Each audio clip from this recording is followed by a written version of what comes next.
say arigato? Arigato, yeah.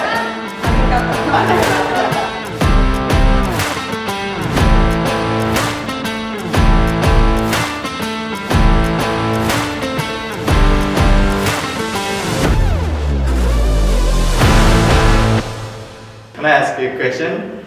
Yes, you may ask me a question. Yeah, thank you.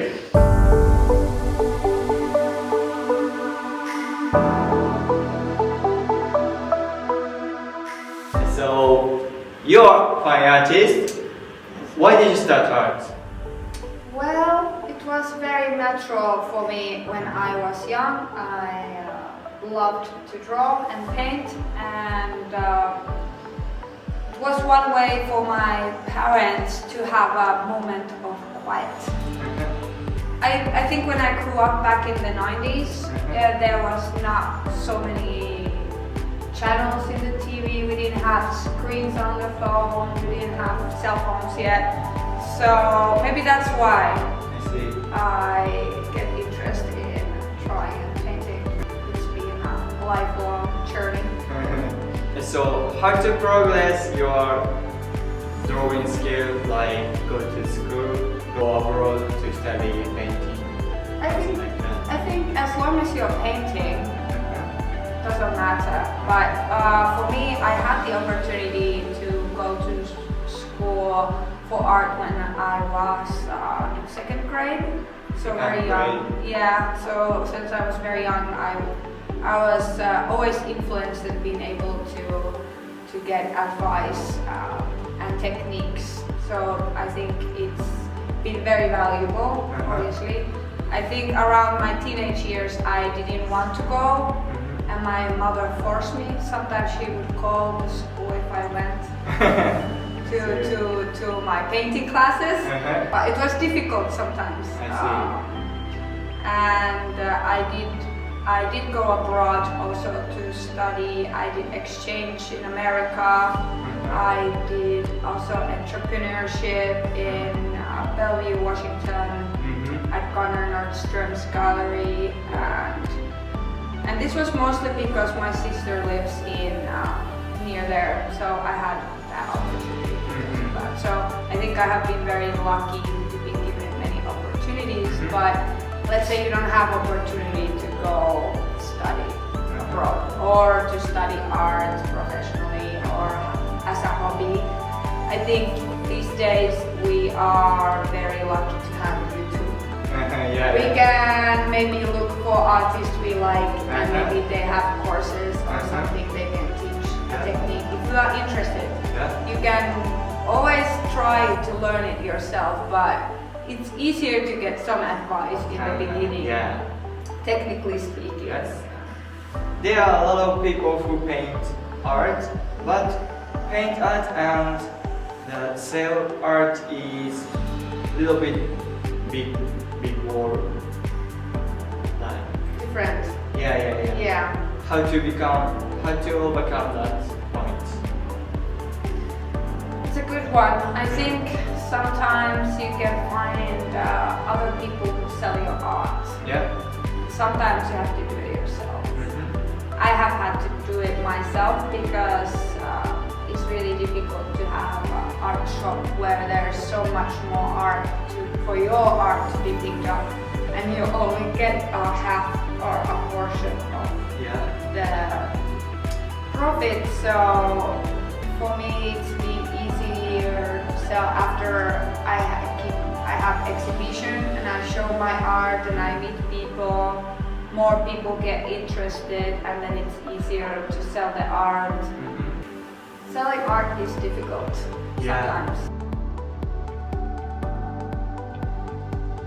Sometimes, but of course in the beginning, when you start to sell your art, you have to be reasonable. Even if you make very good art, it's better to start, and the more paintings I sell and the more time goes, then I can keep asking more. Can raise the price little by little.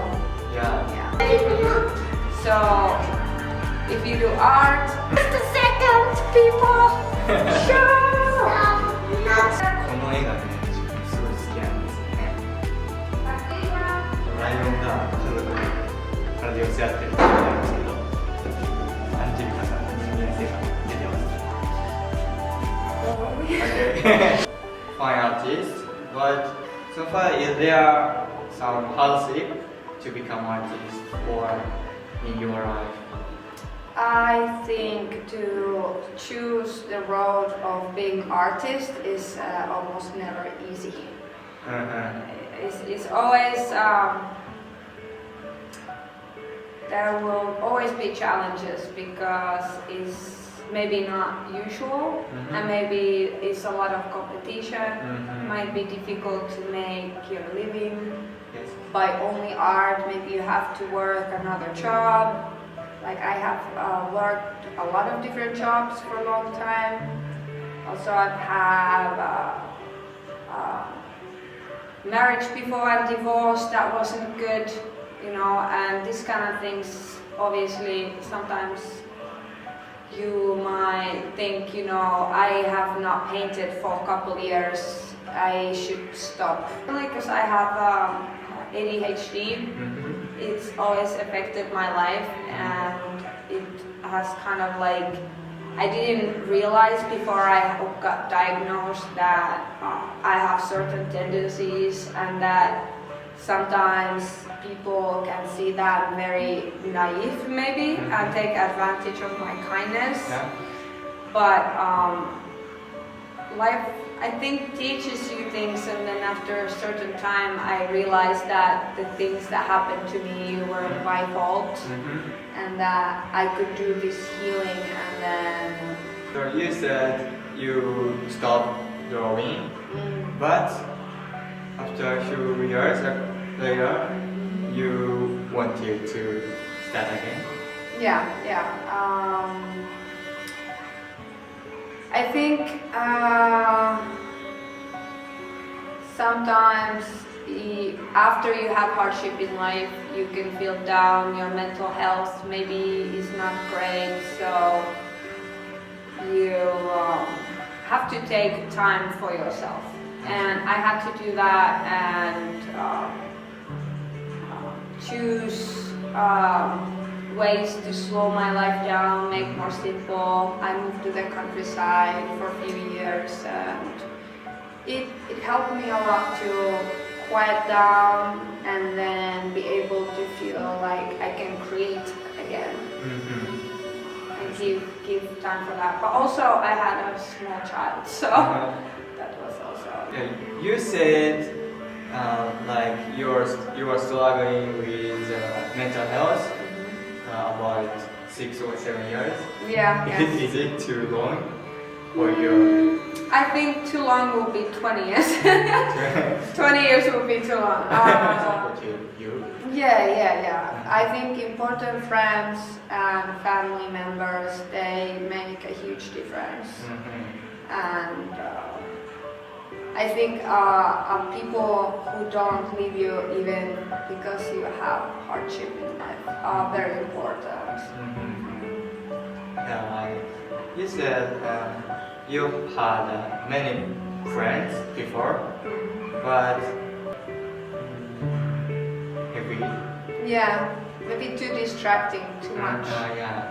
Too many friends. Because I think it's part of my ADHD that I'm very social, and I like to talk to everybody. I don't really discriminate so much. So I like to always meet new people. But if you only have so many things every day and so many people, then you don't really have time for yourself anymore. I see. So you could find a good solution for the ADHD. I think for me, having a yoga practice and like a spiritual practice, physical one, has also been a big part. Being able to focus and living a little bit away from the city, also calming my nervous system down, walking every day in the nature with my dogs, and my family is very important to me. And that few good friends. I see. Overcome problem and healthy. And it's important. So like important friends and family and dogs Yeah, yeah. around you is so important. Yeah, yeah. You need the people and the environment to facilitate for your well-being. And I think when you're an artist, you're usually a very sensitive person. Yes. Yeah. So I think it's a gift, but it can also be a curse. So you have to take care as much as you love to take care of everything and everybody else. You have to take care of you and think, is this good for me? If these people love me, they also take care of me, like I take care of them. So yeah, that's very important. Each other Yeah. as our fine artists. Work hard, don't give up, and take care of yourself. Yeah. And I think always try to find balance. Yeah. Balance. I think what I see is a lot of people overwork themselves. But part of the process is also to enjoy yourself, to have balance with free time, leisure time. I think it's very important, but I think enthusiasm and enthusiasm, Passion. Yeah, passion. I think it's very important to have how do you call it, like a flame inside you, burning, like, and don't let it get dimmed because someone else wants to overshadow, or you are afraid. It's just make plan, keep trying, don't give up. Maybe Ambiwa is always so impressive to the world. Thank you. Thank you. I appreciate you. Thank you. I can say arigato. Arigato, yeah. Arigato. Arigato. You can edit out.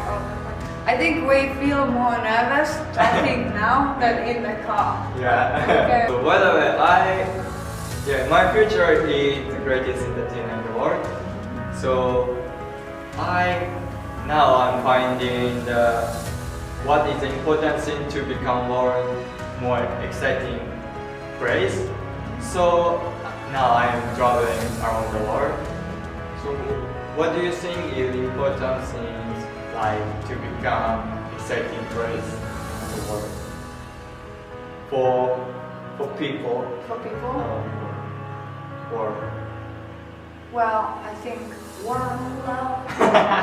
Let's get together and be Yeah. That's funny, but it's true. I think so. I do think whatever can bring us together and laughing and happy is good.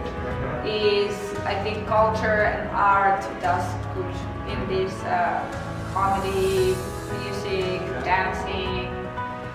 If you can find inner peace, then everything else will fall into place. Yeah. But once you have fulfillment inside, you can be so happy with just the mundane. Yeah. And then things will just happen. Like this exhibition for me.